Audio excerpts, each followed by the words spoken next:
¿va? Entonces, vamos a tratar de responder a esta pregunta. ¿Cómo hablar con los hijos acerca del sexo? ¿Sí? ¿Qué decimos? ¿Qué no decimos? ¿Cómo nos acercamos? ¿De qué manera lo podemos hacer? ¿Va? Esto, por ejemplo, puede ser muy importante y puede ser útil para poder trabajar con los papás, ¿sí? Para empezar, y por eso lo pongo en negritas, no es fácil, ni para los hijos ni para los padres. ¿Por qué? Porque desgraciadamente esto no es algo a lo cual estemos muy acostumbrados, ¿sí? Ojo, no digo que las cosas tengan que ser siempre así, sino que tenemos que empezar a cambiar esto. Pero una realidad es que no es fácil. Los niños y los adolescentes normalmente se encuentran más fácil acerca a sus madres que a sus padres, ¿sí? Acercar a sus madres y sus padres para hablar sobre estos temas, ya sea por miedo o por pena, etcétera, ¿sí? Muchos reciben desinformación de sus amigos, como lo veíamos anteriormente, que es la principal fuente de información. Sin embargo, esto pues obviamente deriva en muchos problemas que ya más adelante vamos a platicar. La mayoría de los niños pequeños sienten curiosidad, pero pues a veces cuando expresan esta curiosidad pues son regañados, ¿no? Como lo platicábamos. Y los padres que evitan contestarle a tales preguntas pues muchas veces lo hacen por miedo, por vergüenza, porque sea algo prohibido, porque no saben también, ¿no? Entonces muchas veces reaccionan agresivamente ante su propia ignorancia. Entonces, ojo, aquí no es para agarrar y decir, ¿sabes qué? Vamos a tachar de malos o tachar de ignorantes. No, estamos tratando de entender y poder saber cómo trabajar esto. Para eso, pues obviamente tenemos materias como la que estamos llevando de sexualidad humana, existen muchos libros, existen muchos autores, sin embargo, pues es importante tomar en cuenta algunos aspectos.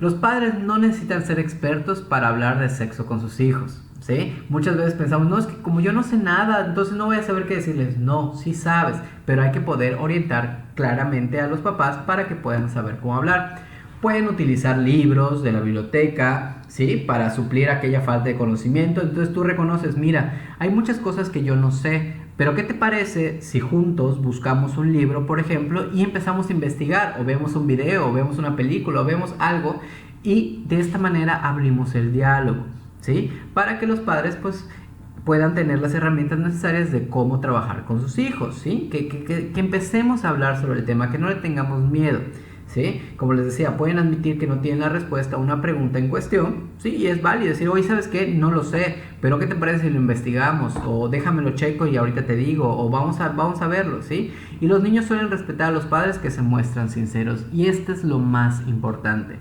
sinceridad, respeto, ¿sí? Es lo más importante, que sean sinceros y que digan, mira, no lo sé, vamos a investigarlo. Creo que eso es una gran oportunidad para poder abrir el tema sobre la sexualidad. Al contestar las preguntas de los hijos, los padres necesitan precisar qué tipo de información son capaces de entender. Y esto es muy importante. Cada etapa de la vida es muy característica, tiene sus límites y tiene sus potencialidades, ¿sí? Entonces hay que saber, poder diferenciar qué tipo y de qué forma se va a poder transmitir esta información, ¿sí? Ya sea que, por ejemplo, que yo esté hablando con un niño de 9 años, no va a ser la misma comunicación que voy a tener con un preadolescente de 13 o de 16 o 17 o un niño de 4, ¿me entienden? La idea precisamente es entender qué tipo de información y de qué manera la vamos a transmitir. Por ejemplo, un niño de 4 años que quiere saber de dónde vienen los niños probablemente no esté interesado en una detallada información biológica. Ah, mira, fíjate, estos son los labios, o aquí vemos cómo entra el cervix. No. Aquí lo importante es poder explicarles el proceso de una forma clara, sencilla, ¿sí? Y que utilicemos como que la información precisa y correcta. Por ejemplo, puede ser suficiente decirle a un niño, ¿de dónde vienen los bebés? Del útero de mamá. Y señalar la zona con la mano de la región abdominal. No debemos decir, vienen de la barriga de tu mamá, porque la barriga no es de donde vienen del útero. Entonces, utilizar palabras como que del útero, o sea, el útero, señalar esto, es algo muy importante y eso va generando un diálogo más correcto. Es como cuando le queremos enseñar a hablar a los hijos. Desde muy pequeños, por ejemplo, no se les debe hablar como balbuceado de ¡ay, pequeñito!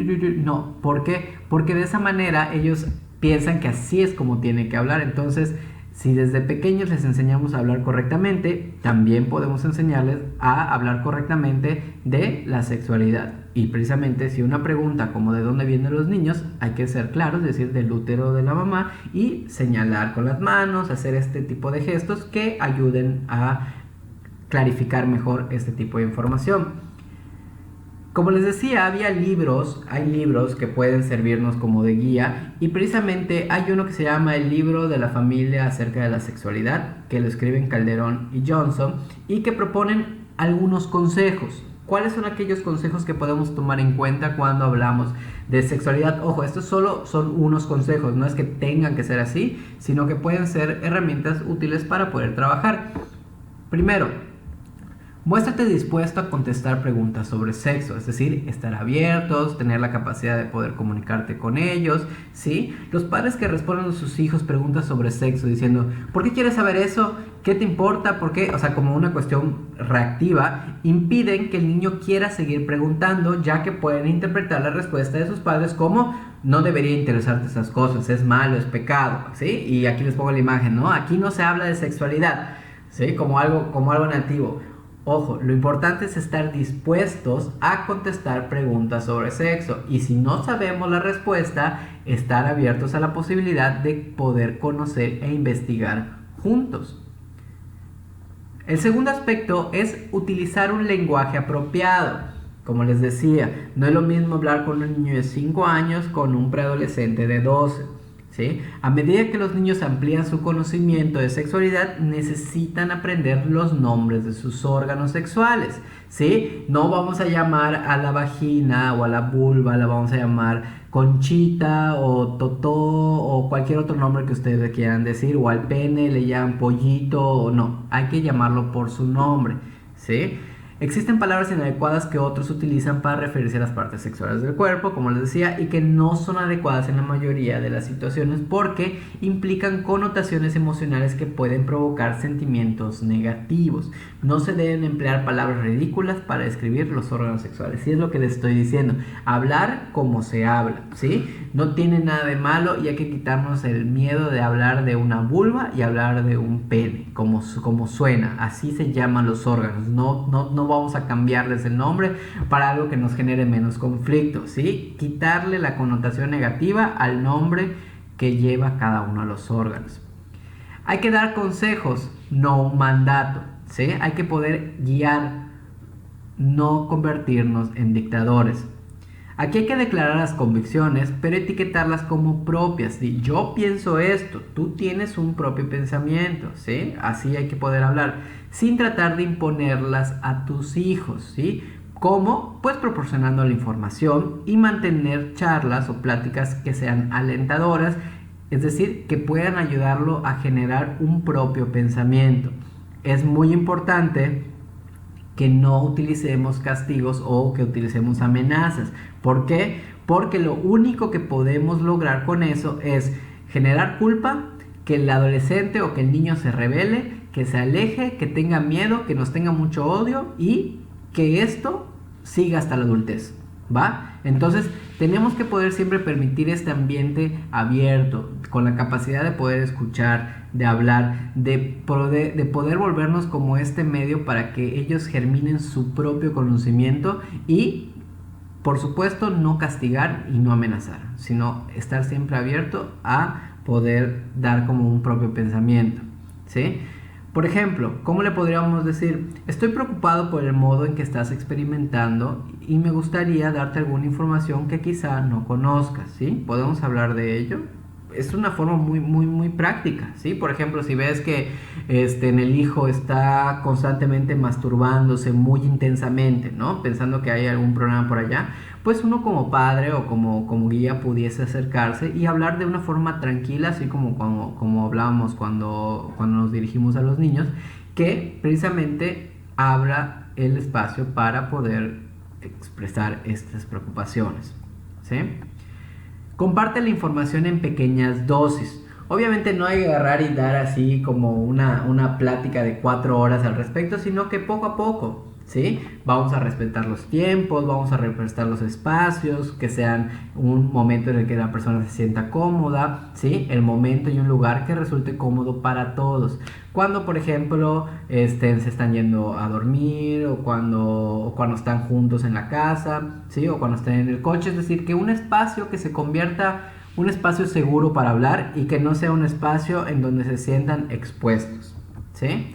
Hay que animar a los niños a hablar de sexo, hacerle saber al niño que siempre estás disponible para responder a sus preguntas, muéstrate dispuesto a ello, ¿sí? Deja que el niño sea el que proponga el tema hasta que estén los dos solos o el niño se sienta cómodo. El hecho de utilizar, por ejemplo, libros sobre sexualidad pueden ayudar al niño a abrirse a estos temas, ¿sí? Ver una película, como les decía, ver series, hay caricaturas que enseñan o que dan precisamente como mayor guía sobre la sexualidad y que creo que pueden ser bastante útiles para generar precisamente esta discusión y este diálogo. Más que discusión, es diálogo entre las personas, y creo que el hecho de que estemos abiertos a poder platicar va a ser algo muy deseable, ¿sí? Por ejemplo, ¿qué pudiéramos decir? Este es un buen libro sobre sexo, o al menos esto pensé yo. Si lo lees, quizá podamos hablar de ello. O léelo y me dices qué piensas. Oye, ¿hay alguna cosa que te llame la atención? ¿Qué piensas? O sea, empezar a generar estas posibilidades de plática. Y por último, respetar el derecho a la intimidad. Y esto es sumamente importante. No ser intrusivos, no meternos, no querer saber todo o querer investigar. Un padre o una madre que se siente incómodo compartiendo el baño con sus hijos puede decir simplemente que le gustaría estar solo cuando utilicen el baño, por ejemplo, ¿sí? Los niños pequeños tienen esta cuestión de no querer separarse de los papás, y hasta cuando están en el baño quieren estar pegados. Entonces hay que ser muy claros y decir, oye, este es mi espacio íntimo, tú tienes tus espacios íntimos, ¿sí? Y hay que respetar la intimidad de cada persona. Me gusta tener mi intimidad, así que por favor llama a la puerta y te diré si me parece bien que pases o no. Yo actuaré del mismo modo contigo, ¿sí? Obviamente esto sin emplear un tono áspero o de reprimenda, ¿sí? Es tratar de mantener un tono calmado, decir, oye, fíjate que yo tengo mi espacio íntimo, ¿sí? Y yo te voy a decir si puedes pasar o no. Lo mismo voy a hacer yo, es decir, voy a tocar la puerta, voy a decirte si está bien o no, porque es mi intimidad y hay que respetarla, y así como yo respetaré tu intimidad, ¿va? Y creo que es eso, hablar claros, pero siempre con un tono tranquilo, ¿sí? Por favor, cuando la puerta esté cerrada, llama y espera que te diga que puedes pasar, ¿sí? No es una cuestión de que, ole, y entras de golpe, para nada, sino que es simplemente tener esta tranquilidad de poder hablar sobre la intimidad. Y bueno, los adolescentes ofrecen a los padres algunos consejos adicionales, ¿sí? Trata a los adolescentes como iguales, ¿sí? Es decir, que trates como son personas que pueden tener dudas, confusiones, así como cualquier persona. Aumenta el conocimiento que tienen del estilo de vida de hoy en día los adolescentes y de las presiones que experimentan por parte de sus compañeros, ¿sí? Aquí esto es muy importante porque a veces los papás piensan que como ellos vivieron su sexualidad o las presiones sociales que vivieron, va a ser exactamente igual a la que viven sus hijos. Entonces hay que estar actualizados. Y creo que esto es lo más importante: escuchar, no oír. Oír cualquiera lo puede hacer. Hay que poder escuchar cuáles son aquellas de las demandas, cuáles son aquellas de las preocupaciones, inquietudes, dudas que tengan los hijos, y poder precisamente trabajar sobre eso, ¿va? O sea, hay que poder escuchar, y creo que esa es una de las herramientas que no solo con el tema de la sexualidad, sino en general, poder escuchar claramente acerca de esto, ¿sí? Y bueno, hasta aquí vamos a parar un segundo, y me gustaría que todos pudiesen pues generar alguna pregunta, algo que no les haya quedado claro, algo que precisamente les llame la atención y quisieran comentar al respecto. Ya lo pondrán, apúntenlas, y ya lo platicaremos más adelante. Sin embargo, sí es importante que todos estos aspectos los podamos pensar y podamos analizar.